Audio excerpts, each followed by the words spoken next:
Assalamu alaikum YouTube көрөрмандары. Рахман Разыков өз мандатын президенттикке койду. Элдик видеого катталыңыздар. Эл көрбөгөн нерсени бизден көрө аласыздар. Самолеттерде учуп жүрөбүз, канча шаарлар менен жолуккан бар. Мен канча сүйлөсөм, ошончо сүйлөшкүм келет да. Мен өткөндө президенттик шайлоо болгондо мен да катышайын дедим өзүмчө. Президенттикечи. Мен өтүп кеткенде эмне болот эле өзү? Жаман кызык болот эле.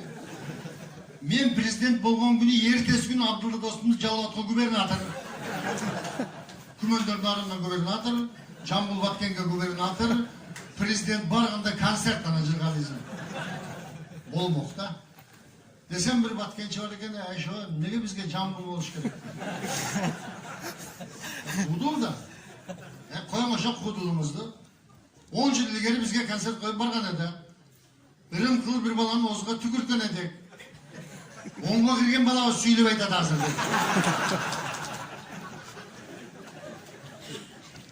Men prezident bolsam Kırgızstan başkaça olurdu. Men özümdün platformam var değil mi? Oşan kıskaça ayıp berip koyun, beni usat besene. Men prezident bolsam kumar kanalarda açat edim. Kazinolarda açkanга ruhsat böyle dedim.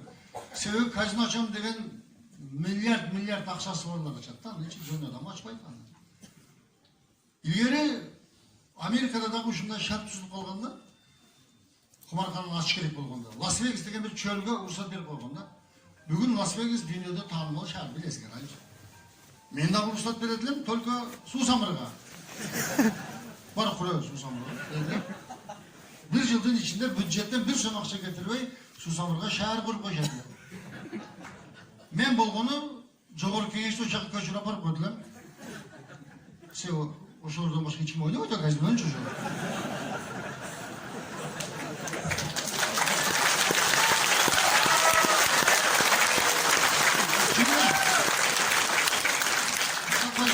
Fazla olan işine gitti. Bari kaçıp ketmiş oturdular.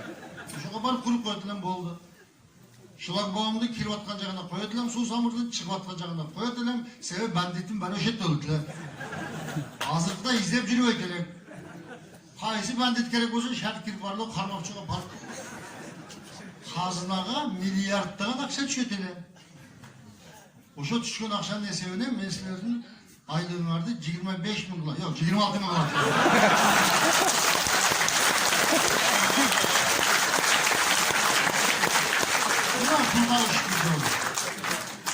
Men prezident bolsam Amerikanın aviya bazasını qaytып alып kelet elem. Turarız mı aeroporttan? Biz kötörüp turabız bu. Bu yer boş turat azrıyta kelep.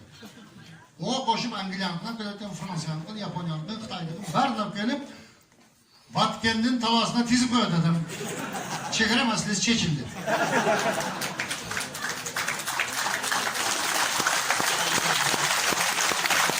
Kanalınca samolyat kurganda Taciklerde Anıköke jil degende Kovakiden varlıktan nara kötü ketedi. Buna ben soru odasına çekere meselesi kanıtım çekildi. Niye çekildi? Büdjette milyardların akşam çekildi. Oşonda sevinen Pasovya'nı kötülediler. Men prezident boluşum gerek anı üçün. Buna Kırgızstan'ın karısı 5 milyar dolarga jetip kaldı. Bunu kanıp töleyebilsek, surau verdiler. Anı men prezident bolsam bir günde kutladılar. Bir günde, aytayım kanday. Men birinci ukaz menen Kırgızstan'ın adını özgörtüp, Manas degen memleket kıladılar. Boldu. Karızdan kudurduk.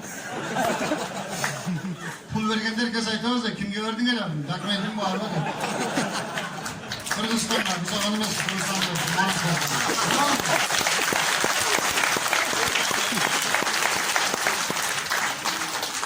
Mende bunalday programı var adam mesela.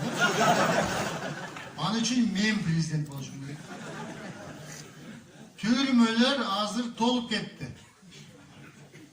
Büyük hamağına çıkarıp mı? Nege dep surau bir otasın var da, nege dep büyük hamağından çıkarıp. Sebebi çüyük hamağında mesleği yok hazır. Tol kalgan da. Men kança yıldan beri aytam. Ya öyle deputatlar. Bunday şartı var türme kurgula. Өзүңөрдүн акча кармадыңыз сен кургула.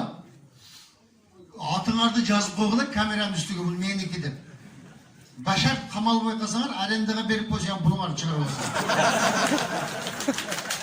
Бул укпайт да. Эми камалып калганда түрмөдө шарт жок экен деди. Шарт жок, мен айтып келдим, шарт жок деп. Менде окумуш программалар бар. Мен президент болсом, миграция токтойт бир күндө. Завод, фабрикалар, иш орундар маселеси чечилет. Бардыгын бир эл указ менен.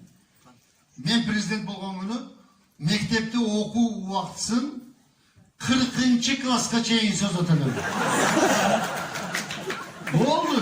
Бардык маселе чечилди. Мектепке бара бересиңер, келе бересиңер, балдар жетилип бара бересиңер, неберелериң чоңортуп кудак-кудагын окуй беребиз. Зато окуунун шарты жакшы болот да, сапаты жакшы болот. Сен үйгө барганда неберең урушат деп, чоңорта нормально окуйсуң, мен бала бересиң. Азыр окуйсуң да, туурабы? Түрмелер бошот, жок, кылмышкерлер болот, конечно болот. Сотко алып барганда канчанчы класс окуйт экен? 38-чи класс. Мектеп окуусун камагага коюп. Түрмелер бошоду. Завод, фабрика куруштун кереги жок, себеби мектеп окуучулары иштебейт. Миграция токтойт. Паспорт жок болсо атаң башына кетесиң. Айтам да бар мектеп бүткөн анан берем деп. Мектепти качан бүтөсүң бар? 47 келгенде бүтөсүң бар. Окучайын 5-6 небереле окугансың, болду, кийип кетпейсиң паспорт менен. Болду, бул мен президент болсом мындай маселелерди семизге чаккан деп. Ушундай программа бар да мен. Менде мындай программа яман көп айтып коём. Мен депутат эле кылгыла кой президент. Мен да бир нерсеге жооп берип коеюн. Мына жерде Кроксит Холл деген жерде концерт коебуз деп бир фирма сунуш кылып калды.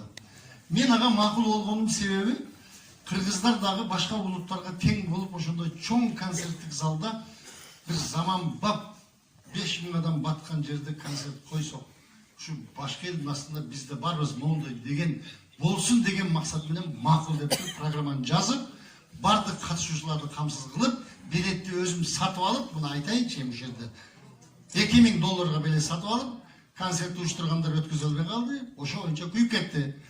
Мага мияка жазып айтышат, Рахман ака, ушундай болду, буга сиздин кандай тиешеңиз бар? Мен эч кандай тиешем жок.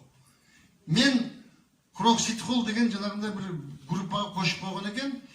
Мен ошол жерден бир сөздү уктум. Ал сөздү биздин президентибиз кече жакында айтты. Коопсуздук кеңешинде айтты го, БТИ отурасыңар депчи. Министрлерде айтты го. Мен ошол Кроксит Холлдогу группадан ошол сөздү мен биринчи укканмын 3 ай мурда. Айерге мынтип жазып коюптур. Рахман ака, менде угуу анан жооп бербей БТИ отурасыз да депчи.